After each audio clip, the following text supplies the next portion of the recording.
Assalamualaikum warahmatullahi wabarakatuh. Perkenalkan, nama saya Dinar Fauzia. Saya dari Prodi S1 Sistem Informasi dengan NIM F521230078. Saya dari kelas Sistem Informasi B. Dalam video ini saya akan membawakan beberapa materi yang berjudul Gambaran Sistem Informasi, Software, Basis Data, Sistem Informasi dalam Organisasi, dan Pengambilan Keputusan dalam Manajemen.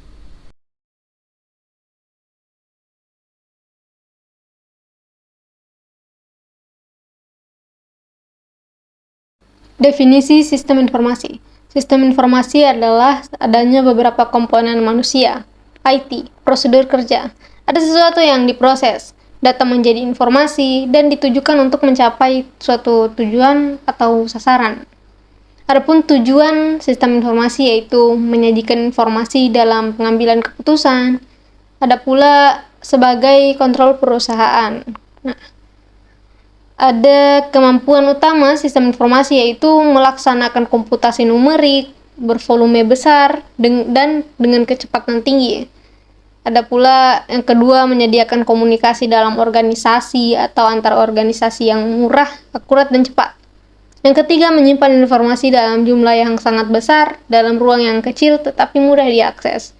Yang keempat, memungkinkan pengaksesan informasi yang sangat banyak di seluruh dunia dengan cepat dan murah. Kemampuan-kemampuan ini mendukung sasaran bisnis yang mencakup yang pertama, peningkatan produktivitas, yang kedua, pengurangan biaya, yang ketiga, peningkatan pengambilan keputusan, yang keempat, layanan ke pelanggan, yang kelima, pengembangan aplikasi-aplikasi strategis yang baru. Peran penting sistem informasi dalam organisasi. Berpartisipasi dalam pelaksanaan tugas-tugas, mengaitkan ke perencanaan, pengerjaan, software adalah kumpulan instruksi, kode, atau program yang dibuat untuk membantu pengguna agar bisa mengintegrasikan subsistem dengan komputer, serta menjalankan tugas-tugas tertentu. Sederhananya, software membantu komputer bagaimana cara mereka berfungsi. Maka dari itu, tanpa software, komputer tidak akan dapat berfungsi dan melakukan apapun. Misalnya tanpa ada software web browser seperti Chrome atau yang lain, maka kita tidak dapat mengakses internet, membaca artikel, membaca berita, dan sebagainya. Begitu juga dengan software jenis lain. Adapun fungsi software, yaitu fungsi software yang paling utama baik untuk komputer maupun perangkat teknologi lainnya, yaitu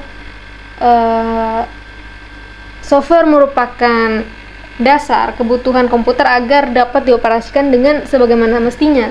Istilahnya, software dan komputer sudah satu paket dan tidak dapat dipisahkan. Adapun fungsi lainnya yaitu untuk mengontrol hardware yang terdapat di komputer sehingga dapat berjalan sesuai perintah. Dan juga sebagai penghubung antara pengguna dan hardware. Sebagai penerjemah perintah software ke bahasa mesin sehingga hardware dapat dimengerti dengan baik. Ada pula mengidentifikasi sebuah program pada komputer tersebut. Adapun jenis-jenis software dan contohnya yaitu sistem operasi. Jenis software sistem operasi atau operating system ini berfungsi sebagai pengelola semua hardware yang terhubung ke CPU komputer. Sistem operasi juga membantu menerjemahkan aktivitas dengan mengelola proses yang diinstruksikan pengguna lalu disebarkan ke CPU sehingga perintah tersebut dapat dijalankan dengan benar di komputer. Contoh software sistem operasi itu seperti Microsoft Windows, Linux, macOS, itu kalau itu sebutannya sih. Adapun bahasa pemrograman. Jenis-jenis software berikutnya itu bahasa pemrograman yang merupakan bahasa yang menuliskan sebuah program. Contoh software ini seperti HTML, Java, C, Kotlin, C++, Golang, Python, dan masih banyak lagi. Dalam membuat bahasa pemrograman ini nantinya juga memerlukan software khusus sesuai metode dan struktur pada bahasa pemrograman masing-masing. Adapun program aplikasi. Jenis software program aplikasi adalah perangkat lunak yang berbentuk aplikasi yang mana paling mudah dijumpai. Semua orang pasti mengetahuinya. Contoh software program aplikasi ini seperti Microsoft PowerPoint, Microsoft Word, Microsoft Excel, Paint, dan masih banyak lagi. Basis data atau database adalah sebuah kumpulan informasi yang disimpan di dalam komputer dan dapat diperiksa, diolah, atau dimanipulasi secara sistematis menggunakan program komputer. Istilah basis ini mengacu pada gudang atau tempat penyimpanan, sedangkan data merujuk pada fakta-fakta yang dikumpulkan. Dengan menggunakan basis data, pengguna dapat menyimpan informasi dalam media lain dan mengaksesnya kembali ketika diperlukan. Komponen-komponen dari basis data terdiri dari yang pertama itu perangkat keras, yaitu merupakan komponen fisik yang terdiri dari komputer, server, penyimpanan data, dan perangkat keras lainnya yang digunakan untuk menyimpan dan mengakses basis data. Yang kedua ada sistem operasi, yaitu merupakan perangkat lunak yang mengelola sumber daya perangkat keras dan menyediakan lingkungan yang diperlukan untuk menjalankan basis data. Yang ketiga ada basis data.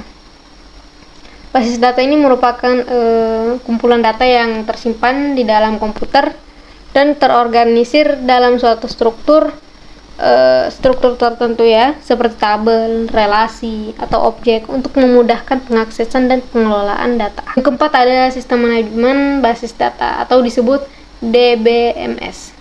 Merupakan perangkat lunak yang digunakan untuk mengelola, mengatur, dan mengontrol basis data. Yang kelima ada pengguna.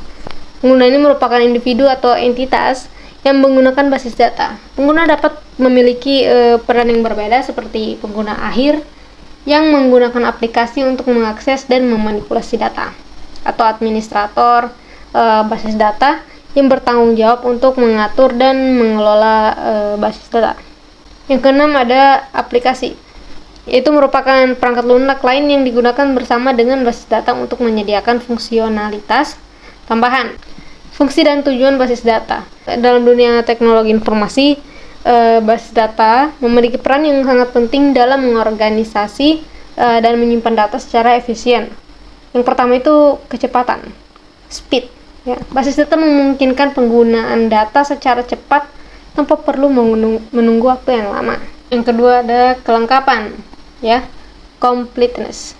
Basis data menyimpan data secara lengkap sesuai dengan kebutuhannya. Yang ketiga ada akurasi. Dengan menghindari redundasi data, pengguna dapat mengambil data yang ada di dalam basis data untuk mendapatkan informasi yang tepat sesuai dengan kebutuhan. Yang keempat ada keamanan. Administrator dapat mengelola basis data untuk memastikan tidak semua pengguna dapat mengubah, mengakses, atau menghapus data yang sudah ada. Yang kelima ada efisiensi penyimpanan. Basis data menghilangkan kebutuhan untuk menyimpan data secara sembarang, yang dapat menyebabkan duplikasi data atau penggunaan ruang penyimpanan yang tidak efisien. Yang keenam ada ketersediaan. Basis data digunakan untuk memastikan ketersediaan data penting kapanpun. Bahasa basis data. Yang pertama itu ada Data Definition Language atau disebut DDL.